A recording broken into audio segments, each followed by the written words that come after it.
Hi. Hello.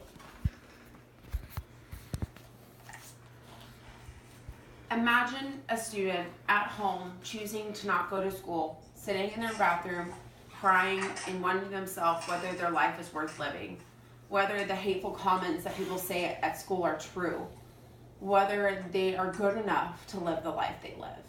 You wouldn't believe of the hundreds of students in our country that feel this way as well, myself being included. When I was 12 years old, I started the journey of becoming a victim to cyberbullying, bullying, as well as someone that succumbed to suicidal thoughts as well. But thankfully, I had my friends, families, and loved ones to help me guide me through this journey to help become the woman that I am today and become the advocate and survivor to advocate for this incredible cause. Also, that people need to be aware of the detrimental cases that has not to be educated on this certain matter as well. Nearly 1 in 3 students, which is 27.8% of students, are bullied every year in school. Like I said, I use my testimony every single day to advocate as a representative of people that have been bullied or succumbed to suicide as well.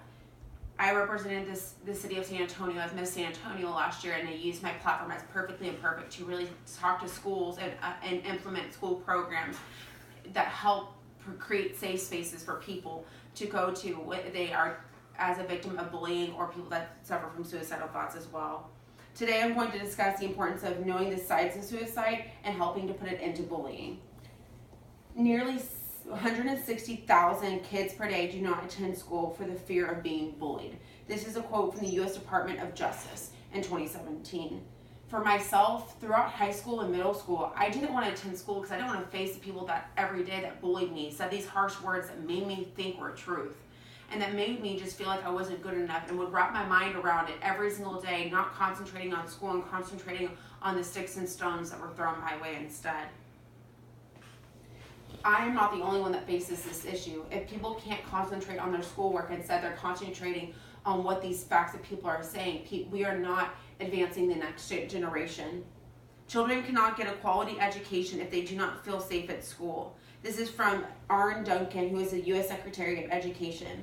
For myself, people that are not safe at school because of the words that people are saying, they're being affected by it every single day. Whether you're each and every one of us is affected, whether it's a family friend or a loved one or your colleague, your social mate, we are each affected by this every single day. I am speaking today to educate everyone in this room to stand up and say no to bullying. If you witness someone being bullied, be the voice to say no, to stop it, to be the shoulder for someone to cry on, to be the ear for someone to be spoken to listen. Because half of the time, the people actually keep it to themselves who are having these suicidal thoughts and are being bullied, and they're afraid to speak out because they don't feel like anyone is going to listen to them. Schools that have enforced a safe place or safe zones and counselors for people to talk to have higher successful rates of people being able to get help with suicide and bullying prevention. Establish a school culture of acceptance, tolerance, and respect. Use staff meetings, assemblies, and class and parent meetings, newsletters and families, the school website, the student handbook, and establish a positive climate at school. Reinforce positive and social interactions, inclusiveness, build bullying prevention material into curriculum and school activities. Train teachers and staff on school rules and policies. Give them the skills to intervene consistently and appropriately. This is a quote by the school bullying association to help prevent bullying in schools as well. Imagine a school to where everyone's respected, everyone feels safe, everyone's striving to learn for education, everyone respects one another, and this is a goal to create and to strive for a safe place for people to learn. If we don't put it into bullying and prevention and suicide in lessons, one of you might lose a loved one or family member or a friend to suicide due to being bullied.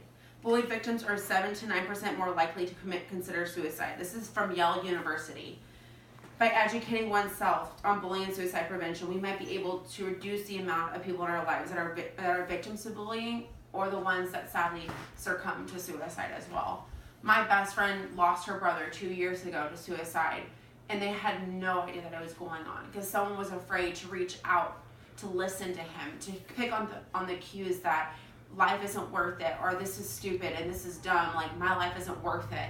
Those little things are things that people need to remember are cues to people that are having suicidal thoughts, and for you just to sit down and listen to them and know that you love them and that you care. I challenge everyone in this room to just say no to bullying and to reach out and be the helping hand and to be the difference and to be the change. Someone in this room might be even a victim to bullying, and you might have the inspiration to stand up and speak up and know that I'm not alone, because I am one that I've been through it and I am here with you as well. 64 children who were bullied do not report it, and 36 are the only ones that report it. This is according to Persona, Gutzberg, Devo, and Hansen in 2010. Just imagine losing a loved one because you didn't take the chance to listen. You didn't take the chance to know that they were suffering from being bullied and suffering from depression and anxiety as well. One person can save a life. One person can make a change. You have the ability to help people choose life instead of ending it.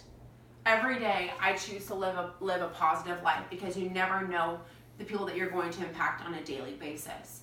I choose to make people's day better before they had met me.